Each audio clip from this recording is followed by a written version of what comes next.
Worship His holy name. Sing like never before. Oh my soul, I worship your holy name. Bless the Lord,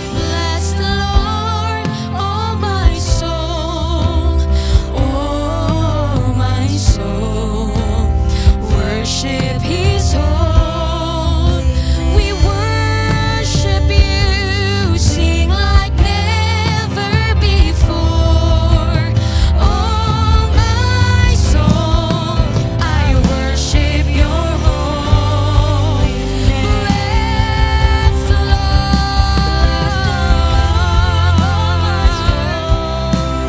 oh my soul, worship His holy. We worship you, never before. Oh my soul, I worship your holy name. Mari lebih lagi kita katakan, bless the Lord, oh my soul. Oh my soul, worship His holy name. Sing like never before. Oh my soul, I worship your holy. Sekali lagi katakan, bless the Lord, oh my soul. Oh my soul, worship His holy name. Sing like never before. Oh my soul, I worship your holy name. I worship you, Lord. I worship your holy name. I worship your holy name. Berikan kemuliaan bagi Tuhan Yesus. Katakan haleluya. Haleluya, haleluya. Puji nama Tuhan, senang sekali kembali kita berjumpa. Dan satu kehormatan buat teman-teman, sahabat MRS Bertanya yang selalu setia, bahkan selalu menanti-nantikan program MRS Bertanya hari ini. Saya harap semua dalam keadaan baik-baik, bukan saja kerinduan saya, tapi juga kerinduan Tuhan, semua Anda dalam keadaan baik-baik. Minggu yang lalu saya bersama dengan Kapten Yakobus membahas bagaimana dari mimpi anak kecil sampai juga adalah mimpi saya, yang kebetulan saya yang bermimpi, saya yang jadi pendeta. Pak Yakobus ini tidak pernah bermimpi, malah jadi pilot beneran. Jadi kita membahasnya itu minggu yang lalu. Dan untuk episode kedua kemarin terpotong karena waktu, yaitu adalah sampai pernah di titik mana Kapten Yakobus punya mungkin kesaksian, mungkin pengalaman dari yang paling ringan sampai yang paling terberat. Dan kembali dikatakan di episode yang lalu, kalau mobil mogok bisa langsung berhenti di jalan minum teh botol. Sebetulnya nggak boleh ngomong merek karena tidak di endorse. Tetapi kalau di pesawat di atas kan mogok, ya bagaimana? Nah, ini episode pasti luar biasa dan memberkati kita. Gimana Pak Yakobus, pernah punya pengalaman seperti apa yang paling buruk, Kap? Ya, selama 30 tahun terbang. Oh, 30 tahun? Saya 30 tahun terbang dengan ribuan jam. Pastinya pernah ada, walaupun jarang sekali, tapi itu pernah ada. Dan sebagai seorang berprofesi seperti saya ini, kita sangat-sangat dilatih untuk supaya menjumpai menjumpai kejadian-kejadian itu. Dan di mana dengan kejadian itu kita dituntut untuk tetap melakukan sesuatu yang sebisa mungkin di dalam prosedur. Di dalam prosedur. Oke, go ahead. Ya, dan saya pernah di daerah waktu itu saya dapat project untuk terbang dengan Total Oil Company. Jadi ini project bukan rute. Ya, project. Jadi kita harus terbang kita terbang di benua Afrika, kurang lebih begitu, di Afrika bagian utara. Dan di situ saya habis membawa orang dari kilang minyak menuju ke Eropa. Waktu itu masuk ke Malta. Nah, di situ kita harus stop refueling karena di kilang minyak kita nggak ada fasilitas refuel atau untuk mengisi bahan bakar. Terus kami harus ke tengah. Titik di mana di tengah itu, di titik itu kami harus isi bahan bakar. Jadi dengan bahan bakar yang cukup, kita ke sana dan ternyata tiba-tiba sangat mencurigakan terjadi force majeure. Jadi ada badai pasir yang namanya Giblis kalau di mereka. Badai pasir itu namanya macam-macam di daerah Sahara sana. Oke, aku potong. Jenis pesawatnya apa yang digunakan kalau dengan cerita yaitu adalah dari kilang orang, tentunya bukan pesawat besar toh? Betul. Oke, go ahead. Jenis pesawatnya itu bikinan Spanyol, dia itu dan Spanyol dan juga Indonesia sudah memproduksi itu di PTN, namanya Casa seri 212. Oke. Jadi itu pesawat itu sangat reliable untuk wilayah itu. Jadi kita bisa medevac juga buat orang, lincah lah. Sangat reliable. Nah, di situ yang menarik adalah waktu saya menuju ke tempat itu, di landasan itu terjadi badai pasir dan memburuk pada saat saya mendekati landasan. Nah, di situ saya bisa melihat landasan, tapi saya nggak bisa lihat instrumen saya, artinya alat untuk pembacaan di dalam kokpit saya, karena guncangan yang terlalu besar. Oh, ngerti. Jadi kalau saking shaking yang sangat besar, bahkan karena itu badai ya, jadi anginnya itu kecepatannya mungkin bisa di atas 80 km per jam. Oke. Jadi dan lebih pastinya. Dan yang pada saat itu si anginnya itu mendorong dari belakang ke depan atau dari depan ke belakang? Saya berharap angin itu dari depan ke belakang, sehingga saya bisa menghadapi angin itu. Nah, cuman yang jadi masalah teorinya begitu. Ya, karena angin itu badai. Jadi angin itu skalanya besar sekali dengan massa yang sangat besar, sehingga akhirnya dia kena di padang pasirnya, kan kena di pasirnya. Pasirnya naik ke atas menjadi debu. Jadi kurang lebih kayak kertas coklat gitu saya lihat saya harus baca alat instrumen saya, dan di situ saya nggak bisa baca karena terlalu goyang. Di titik tertentu saya bisa melihat landasan, tapi saya tidak bisa membaca instrumen saya. Nah, di poin ini kalau saya memutuskan untuk mendarat, saya nggak tahu kecepatan saya berapa. Ngerti? Karena instrumennya nggak kekontrol. Iya, menurut saya dan menurut yang saya tahu dan menurut yang kita sepakati sebagai seorang pilot, bahwa kalau itu nggak yakin untuk mendarat, kita nggak boleh mendarat. Jelas. Karena nanti malah terjadi masalah kedua. Tugas jelas. Pilot adalah masalah itu kita kurungin, kita mitigasi, tidak kita biarkan begitu aja. Nah, waktu saya memutuskan untuk saya terbang kembali, saya memutuskan saya untuk lanjut terbang kembali. Di situ semua wilayah sebesar 500 mil, karena ini badai, 500 mil tertutup. Dan kalau badai itu bisa ngomong seharian. Sedangkan minyak saya hanya terbatas 1 jam. Dan jarak tempuh pesawat saya karena dia pesawat tidak terlalu besar, itu hanya sampai di 180 mil aja. Berarti kemanapun saya pergi itu akan tertutup. Karena coverage daripada si badainya 500. Seperti itu. Nah, di situ saya sudah mempersiapkan diri. Saya menuju ke tempat alternatif karena itu adalah prosedur. Saya terapkan sedemikian rupa prosedur. Dan sampai di titik tertentu pun saya tidak bisa menemukan landasan yang harus saya daratin. Nah, oke, itu teknis penerbangan. Aku pengen tahu justru teknis psikis daripada Cap sendiri waktu itu.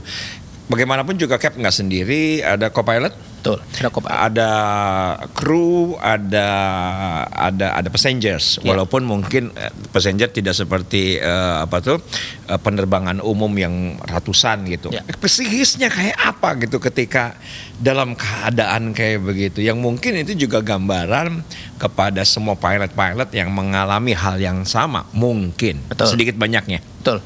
Nah, gimana? Yang menarik adalah Pak, ini sama kayak saya pertama kali kalau minggu lalu kita diskusi kenapa saya bisa masuk ke Curug. Ya. Itu saya tiba-tiba habis berdoa yang kan ayah saya mengajarkan saya berdoa dan waktu saya habis berdoa begitu, saya tiba-tiba ada something di dalam diri saya yang menarik itu, yaitu semangat yang ya, Oke. jadi kayak sukacita. Saya pikir sukacita, suka itu ikhlas, suka itu mau lah. Ya. Cita-citanya apa Pak Reza? Pilot. Kalau kecil Pak Reza itu pesawat mau jadi pilot gak? Semangat. Ya, betul. Jadi sukacita adalah ikhlas buat bersemangat. Itu mengalahkan begitu banyak hal Pak. Oke. Itu mengalahkan begitu banyak hal. Itu psikologi saya. Jadi saya keep on spirit. Jadi saya tetap aja semangat. Oke, kita buka ini, kita coba hitung lagi ini, coba hitung lagi segala macam. Bisa tuh. Kembali tadi karena adrenalinnya kita timbul sehingga cepat jadinya kan. Tapi mungkin itu juga hasil latihan, hasil komunikasi, hasil apa yang dilihat, pelajaran, kesaksian teman kali ya. Itu juga akumulasi gitu ya. Seperti itu Pak, pengalaman berbicara. Ngerti. Nah, di situ semangat itu justru malah membuat saya mengeksplor atau misalnya hal-hal biasa saya hitung 2 kali aja, ini bisa 4 kali gitu loh ngitungnya dengan kepastian itu. Dan puji Tuhan, udah dihitung 4 kali, hasilnya 0 kan gitu. Itu menarik sekali. Di situ menarik sekali. Sorry, aku potong lagi.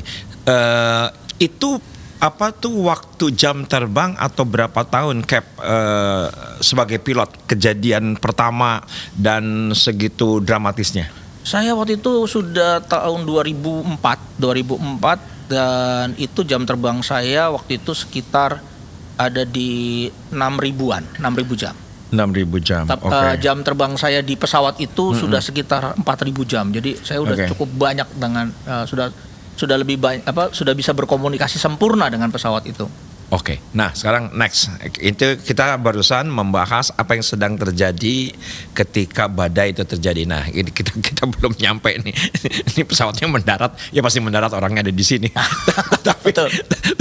tapi gimana tuh kelanjutannya tadi? Well, Tuhan tuh baik.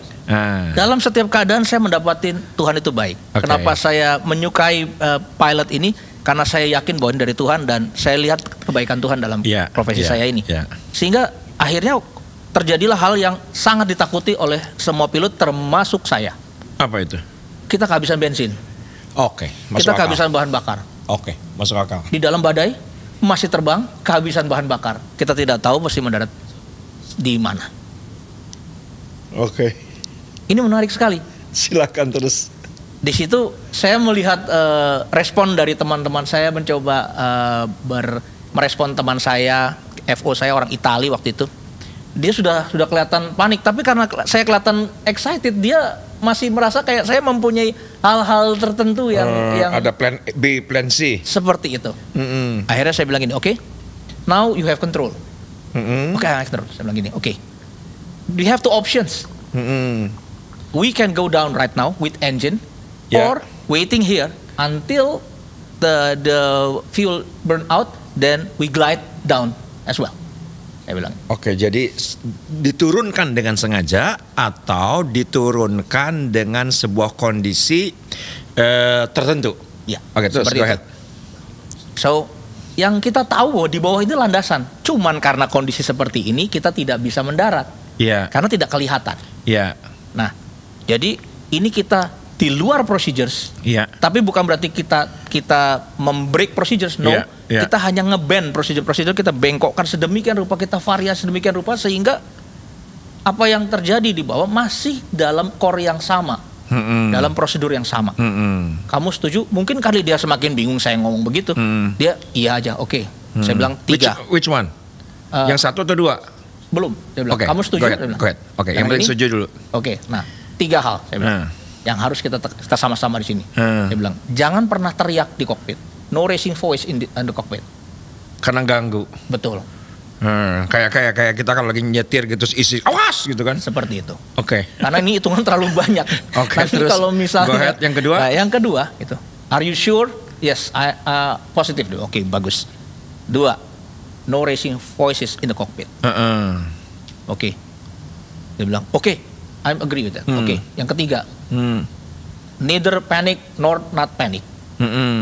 No racing voices in the cockpit.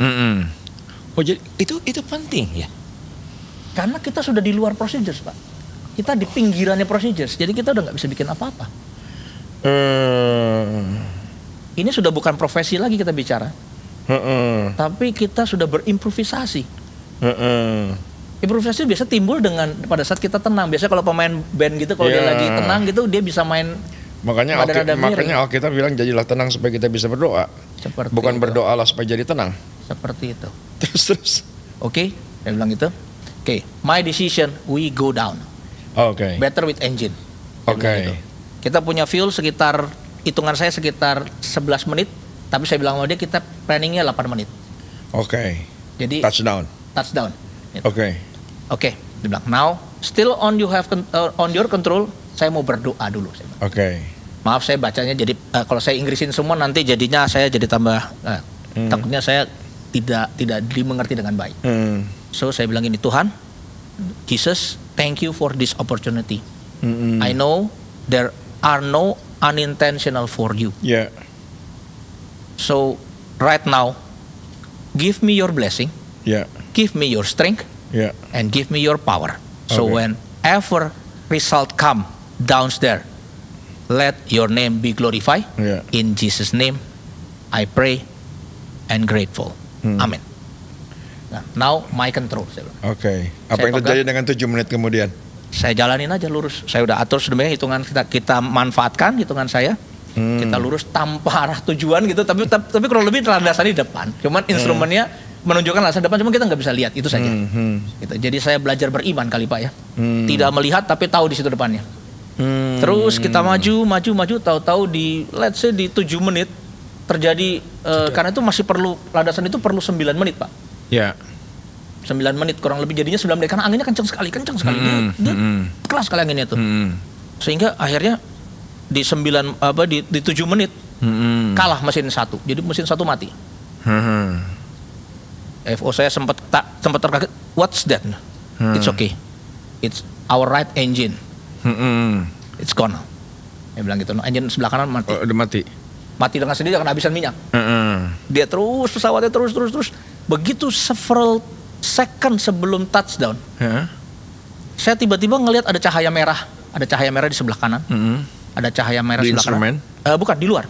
Okay. Karena kan coklat kan Pak. Dia coklat badai. Dia ada Go kanan. ahead. Di kanan tuh ada blinking kanan. Dan dari diskusi karena saya dari atas sudah saya declare untuk Mayday, untuk emergency. Jadi semua pemadam tuh udah siap di bawah. Oke. Nah, pemadam tuh merah dengan coklat ternyata dia mantul. Saya ngeliat loh, itu merah sebelah kanan saya, berarti di bawah saya ini landasan. Udah deket dong. Sudah sangat dekat. Saya di right track, cuma saya nggak lihat. Oke. Dan tiba-tiba kemurahan Tuhan terjadi. Sesaat, sedetik saja saya lihat set kebuka sedikit gitu. Jadi badai itu tiba-tiba bertiup, terus dia berkurang. Waktu dia berkurang itu saya bisa lihat ada satu garis, mungkin sekitar 2-3 meter aja. Saya bisa lihat, garis ada 2. Kalau nggak jalan raya landasan. Oke. Udah. Saya garis itu saya perhatikan dan tertutup lagi, saya masuk di situ dengan perasaan yang ada. Begitu saya touch, belum sampai ngerem, yang kiri mati. Oke. Jadi tapi udah dalam keadaan menyentuh. Udah menyentuh. Oke. Dan perlu sekitar 2 jam lebih untuk kita bisa dijemput karena nggak ada jarak segini nggak bisa lihat Pak. Dan badai pasir itu tajam, jadi kalau kita keluar gitu. Sorry, itu mendaratnya akhirnya di mana?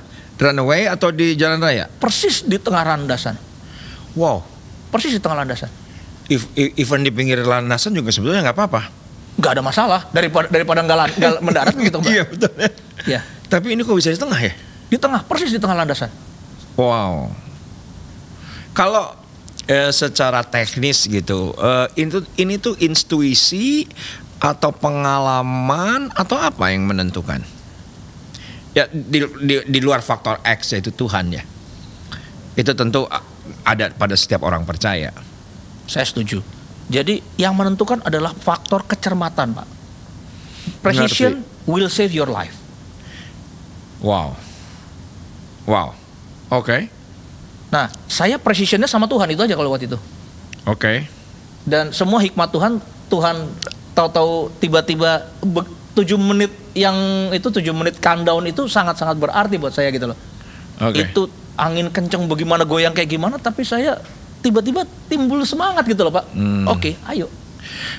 Mungkin nggak ada faktor karena itu small numbers. Punya nggak pengalaman yang mungkin nggak sedramatisir itu, tetapi ketika itu sedang big numbers, penumpang lebih banyak, pernah? Pernah, Pak. Oke, kita sudah 17 menit. Kita tunggu dan Anda harus tunggu Selasa minggu depan. Pasti menginspirasi dan pasti memberkati. Thank you, Cap. Nanti kita Sama-sama. break, kita makan dulu dan kita akan tapping untuk pemirsa setia, jemaat Tuhan setia minggu depan. Tuhan Yesus memberkati.